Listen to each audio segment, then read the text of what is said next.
Turn now to the White House view. The president's top strategist, David Plouffe, he is running debate prep, part of the debate prep for President Obama coming up in the next couple days. He joins us now. You just heard Governor Christie right there, David Plouffe. He says the president is not going to tell the truth on Wednesday night.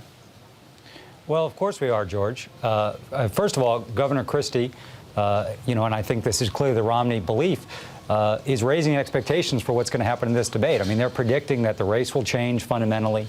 What does that mean? That means states like Ohio and Iowa, become very close and tightened up. So there'll be a way to measure this.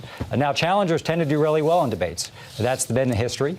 We've believed all along that Governor Romney probably has more benefit out of this debate potentially than we do. But what we're going to tell the American people on Wednesday night, as we have through the whole campaign, is exactly where we are as a country, where we need to go, how we rebuild an economy that makes the middle class secure, and with great detail so people understand if this president gets reelected, what he's going to do for them, for the middle class, in the next 4 years.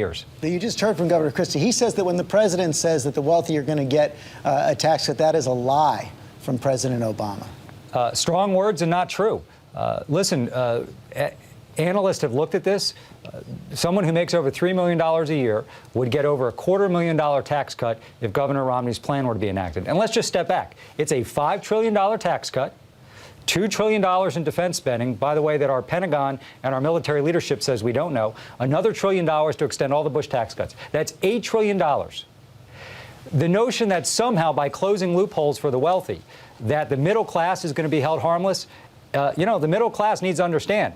If Mitt Romney wins this presidential election, they're going to be paying the bill, not to reduce the deficit, not to reduce jobs, but to give huge tax cuts to the wealthy. So we're happy to have that debate because we think the facts are on our side. This idea that the president's not going to be telling the truth has become a theme inside the Romney campaign. A couple weeks ago, I sat down with Governor Romney. Here's what he said. You learned as you studied all this about President Obama as a debater. What are you looking for? Well, I think he's going to say a lot of things that aren't accurate. And, I'd be tempted to go back to that wonderful line by Ronald Reagan, "There you go again." Now, President Obama has admitted in that 60 Minutes interview that your campaign has gone overboard at times with the rhetoric. Are you worried that President Obama is going to have a rough night with the fact checkers on Wednesday?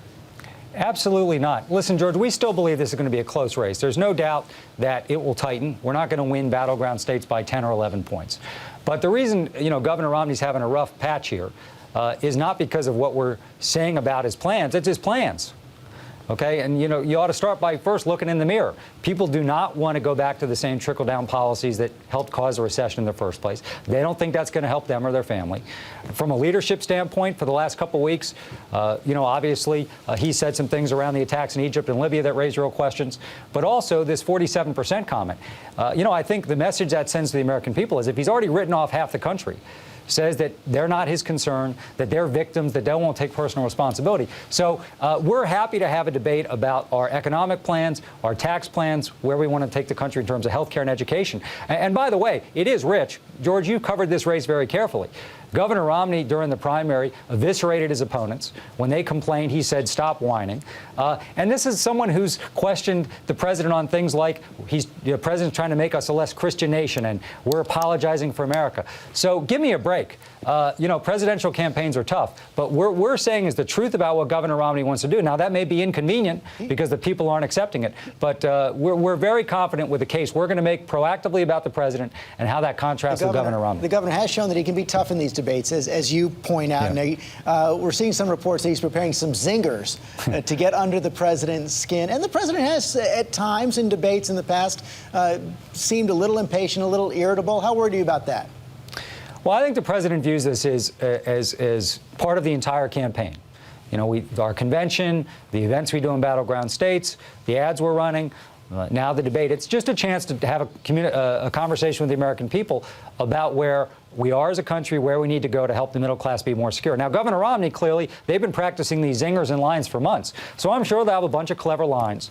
But that's ultimately not what the American people are looking for. So, there may be some that judge those to be, ranked well. But the American people are going to be listening for not a clever line, but a good idea to help move this country forward and help them and their family. And that's what our focus is going to be. So, listen, he's prepared more than any candidate, I think, maybe in history, certainly in recent memory. So we believe Governor Romney he's been a good debater in the past. He's very prepared. He's got all these clever zingers and lines in his pocket. So we understand he'll probably have a good night on Wednesday night. You mentioned Governor Romney's response to the attacks on the consulate in Benghazi. The president and his team have also come in for some questions about that as well, and the stories about what exactly happened that day. You and Ambassador Susan Rice, in the days after that attack on this program, said it was a spontaneous response, all the evidence showed, to an anti-Muslim film. Since then, we've learned that it was an organized attack and that some intelligence and Pentagon officials suspected that early on, and that has prompted this criticism from Governor Romney. We've seen a confused, slow, and inconsistent response to the terrorist attack in Libya, a refusal to be frank with the American people about what happened, and a complete failure to explain the growing terrorist threat we face in the region.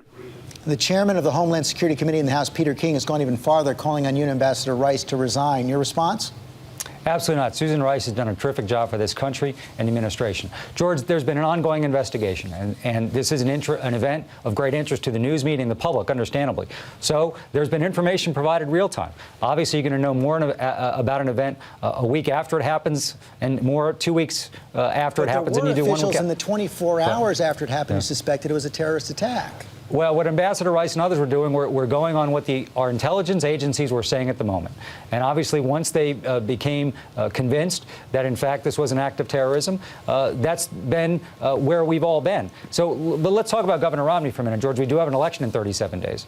And we're happy to have a debate about our approach to terrorism and foreign policy. This president promised a few things in 2008. He'd end the Iraq War. He did. He would take the fight to al-Qaeda and degrade them. He has. He would focus on bin Laden and bring him to justice. We did. Governor Romney called the ending of the Iraq War tragic. He said on that secret 47% tape, actually, it was unthinkable we didn't leave 20,000 troops behind in Iraq. He wouldn't have brought the surge troops home from Afghanistan that we just recovered. And he said famously in 2008, he wouldn't have gone into Pakistan to get bin Laden. So we're going to have a foreign policy debate later in this election. These are important issues, and not just from a foreign policy standpoint. One of the reasons that we have huge deficits is we had these unpaid wars. So I think the voters also view these foreign policy issues through the prism of the economy. Little preview of Wednesday night. David Plouffe, thanks very much.